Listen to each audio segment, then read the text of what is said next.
आप सभी को प्रभु यीशु के नाम में जय मसीह की। आज हम पढ़ेंगे उत्पत्ति उसका अध्याय 2। यों आकाश और पृथ्वी और उसकी सारी सेना का बनना समाप्त हो गया और परमेश्वर ने अपना काम जिसे वह कर रहा था 7वें दिन समाप्त किया और उसने अपने किए हुए सारे काम से 7वें दिन विश्राम किया।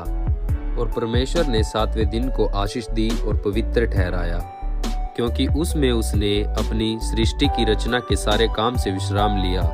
आकाश और पृथ्वी की उत्पत्ति का वृत्तांत यह है कि जब वे उत्पन्न हुए, अर्थात जिस दिन यहोवा परमेश्वर ने पृथ्वी और आकाश को बनाया, तब मैदान का कोई पौधा भूमि पर न था और न मैदान का कोई छोटा पेड़ उगा था, क्योंकि यहोवा परमेश्वर ने पृथ्वी पर जल नहीं बरसाया था और भूमि पर खेती करने के लिए मनुष्य भी नहीं था।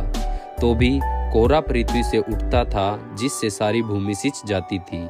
और यहोवा परमेश्वर ने आदम को भूमि की मिट्टी से रचा और उसके नथनों में जीवन का श्वास फूंक दिया और आदम जीवता प्राणी बन गया।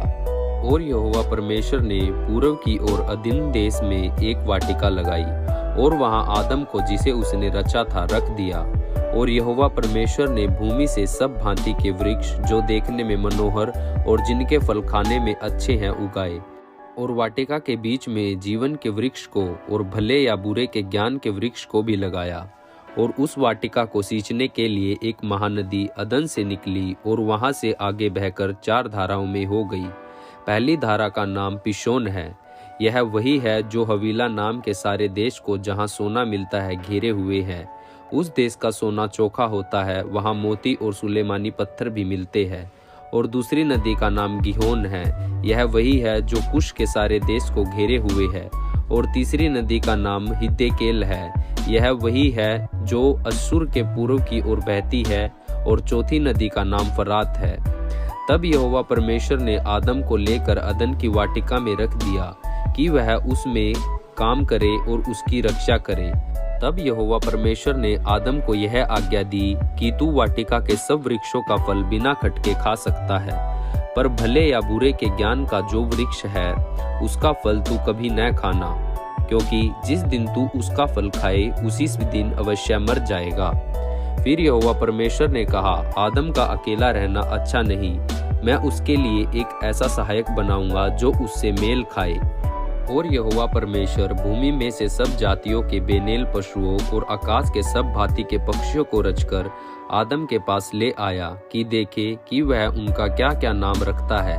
और जिस जिस जीवते प्राणी का जो जो नाम आदम ने रखा वही उसका नाम हो गया। सो आदम ने सब जाति के घरेलू पशुओं और आकाश के पक्षियों और सब जाति के बेनेल पशुओं के नाम रखे, परंतु आदम के लिए कोई ऐसा सहायक न मिला जो उससे मेल खा सके। तब यहोवा परमेश्वर ने आदम को भारी नींद में डाल दिया, और जब वह सो गया तब उसने उसकी एक पसली निकालकर उसकी संति मांस भर दिया।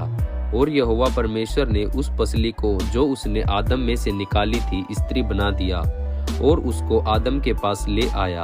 और आदम ने कहा, अब यह मेरे हड्डी में की हड्डी और मेरे मांस में का मांस है, सो इसका नाम नारी होगा, क्योंकि यह नर में से निकाली गई है। इस कारण पुरुष अपने माता पिता को छोड़कर अपनी पत्नी से मिला रहेगा और वे एक तन बने रहेंगे। और आदम और उसकी पत्नी दोनों नंगे थे पर लजाते न थे। आमीन।